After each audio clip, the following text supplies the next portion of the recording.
Do with Greg.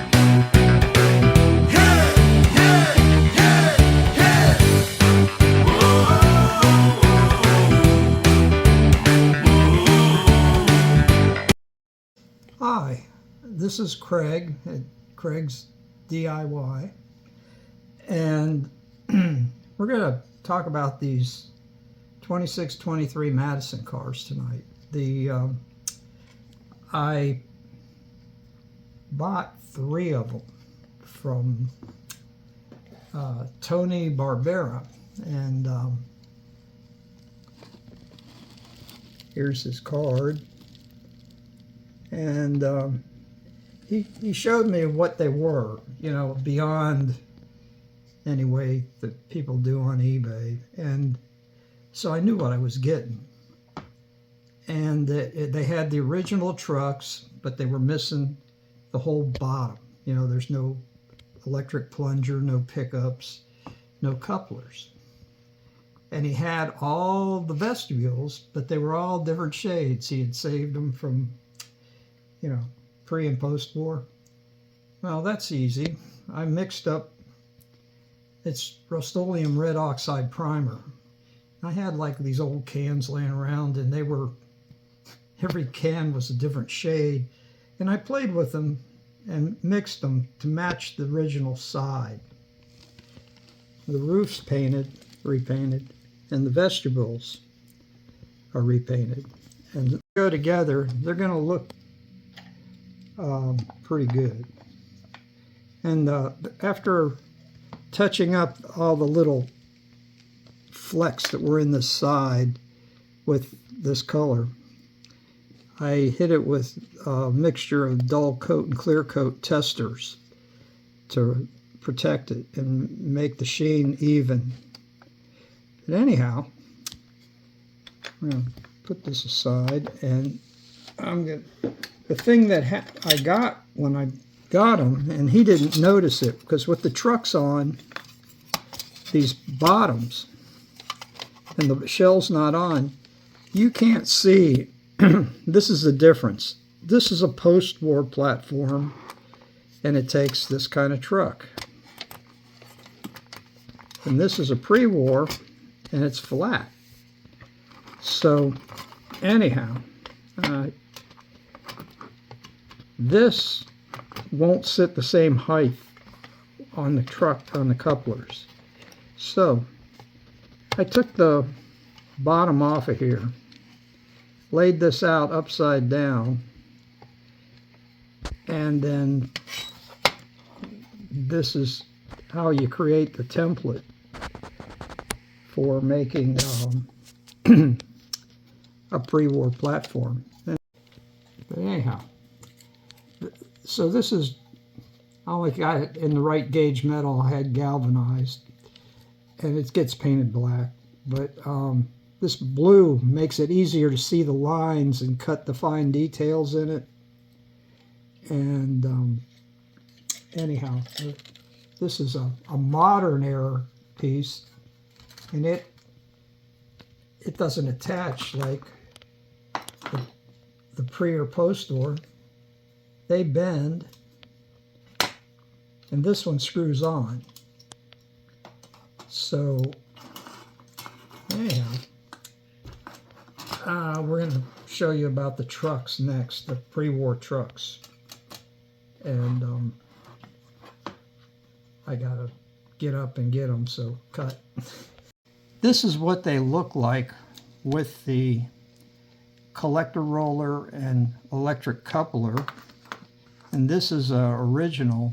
It mounts like this, and that's what you need. And the other video we showed how we made these, where they're silver soldered right here. And I ended up making 10 of them because I bought 2 more cars. And anyhow, I got 5 pre-war truck sets to do that. And the first 3 cars, they had the wheels, but not this. So that is another video. But this is a long rod, And this roller pickup, it's the same on a post-war, pre-war. It's on the small, a lot of cars have these, so you can find some old cars that are beat up and get these parts off the cars and use other cars that I bought 2 more, and the bodies were a lot more scratched up and chipped up. And this one, I tried to hand letter this, but the paint was missing like this on here, and this is original. This is where I blended it, and this will be the worst car. But I just wanted to show you that you don't have to repaint them, because it's really hard to duplicate that heat stamp lettering. There's people that make various stamps and dry transfers, but they don't quite come out the same. And you could definitely paint the pre-war ones are this color, sort of a brown.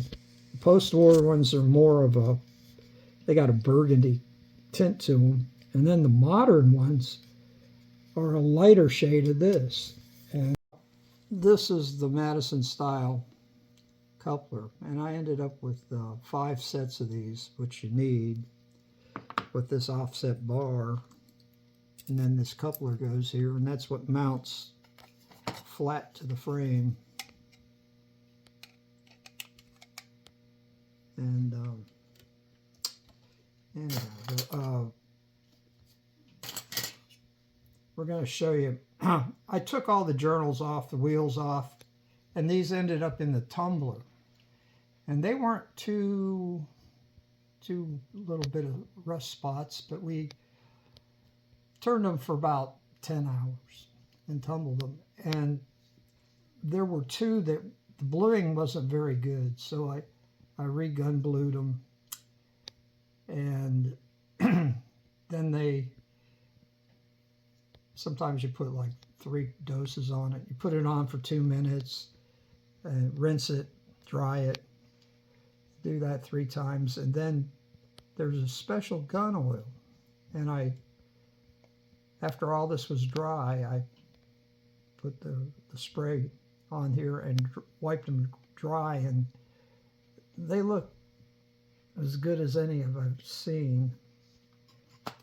And this is the bracket that makes specific to these cars, and it's also specific to a WX whistle tender for this late 40s era. And I wanted to show you this. This truck frame is the same on 3 different styles. The only difference is this square hole isn't as wide this way, and it's longer, and they have flat metal bars. There's another one I'll show you in a minute that is for a different style electric coupler, but this was one of those things. I put the tape on, made a pattern, cut this out, blued it, because like one truck that I got with these cars didn't have this, so now it does. And what holds this in is a coupler pin that you peen into here. So it snaps in these holes. The contact plate goes here that goes on the frame for the electrical pickup for a ground. And that's the coupler pin that the horseshoe ring goes through. And then you set this rivet and flatten it out, and it looks like that one. Show you another style. This with the flat bars right here. You can use them if you're doing a conversion, but these were the earliest ones that were on the 710 cars and the Vanderbilt tenders. And then they had the U-shaped ones that were later, and basically the plate and the roller are the same. They just rivet onto a different, one's a flat bar, one's a U shape. And then this was just before these, and the whole thing was these parts were universal to a lot of cars, and they made a short coupler low, they made a medium coupler and a high coupler, but they took the same little brackets. Now this was something that was late, just before the last one. More complicated. This screws on, but it has its own special bracket. Never tried to make one of these because the coil is peened on here, and nobody reproduces these, but if they're good, they work good. And they're for the high couplers. They're not, you can't use this with a low, because where's the offset? Heights. High coupler, WX coupler. So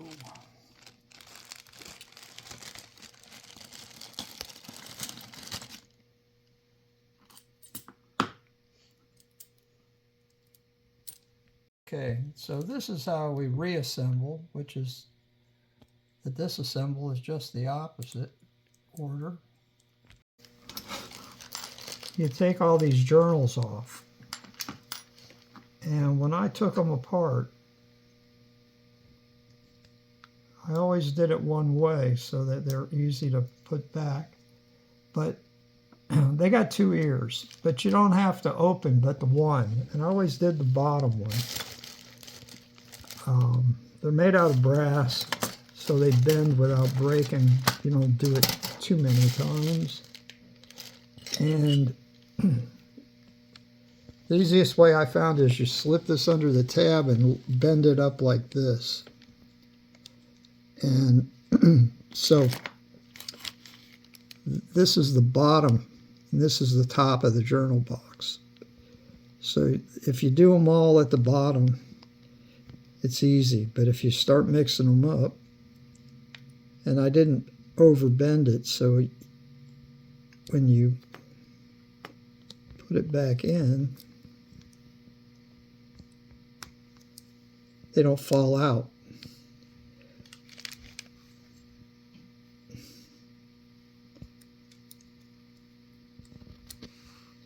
Okay, and then the easiest way, see, is just put it down flat on your table. Then I get a little flat screwdriver and just bend it flat. If you don't bend them enough, and when you're putting the truck wheel sets in, the axle can push them out, the journal out. You don't want to do that. Tumbling video, and we put all the wheels in, and they come out real nice. This was dry tumbled. You can add fabric softener to your tumbler and with a little bit of water, and you can wet tumble them. But they tend to get shinier than you want them to be. See, here's one with a little pitting. We're not going to use that on this car. It's too nice. But you can see where the rust was, but now it's gone. But we're going to use the nice shiny black faced ones.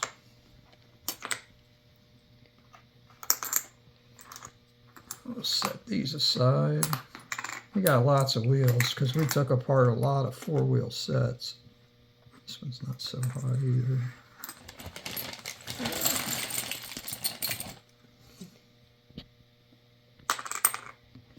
Okay, and the axles, you can see the pitting on this one. We'll use the real nice shiny ones. But see, these were rusty when they went in that tumbler.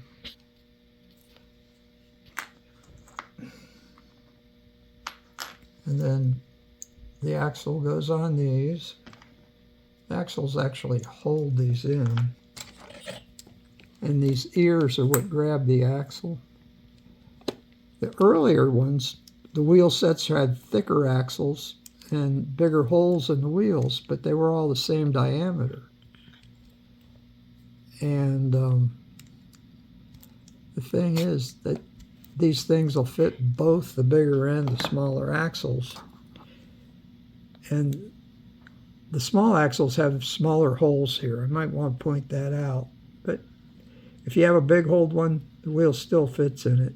Just will ride a little higher. So this is your four-wheel.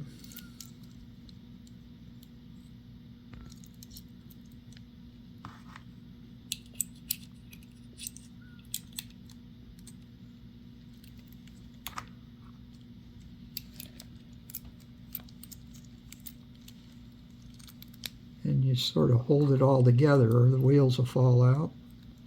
And it goes up, that's where the coupler goes, so that's the way it goes in.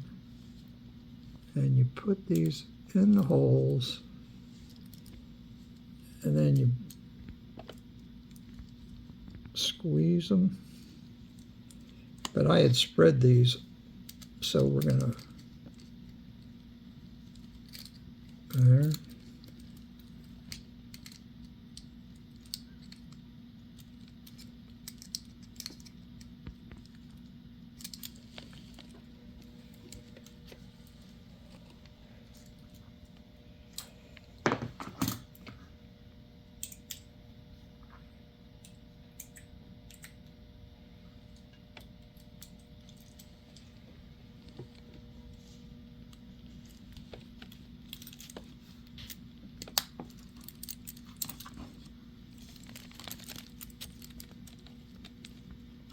And I'm using a flat pair so they don't mark anything up. They're smooth. And I just look to see you got the wheels even. So that's how you do it. And you just repeat it 9 more times to get 10 wheels sets. And then they go on the, and when I repainted this because it had rust and I cleaned it.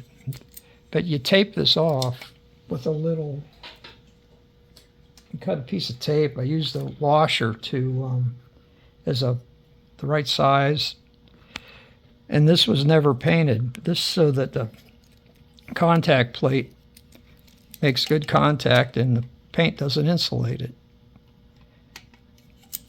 But, you know, when we do this one, it'll get masked off so it stays shiny and becomes a good pickup.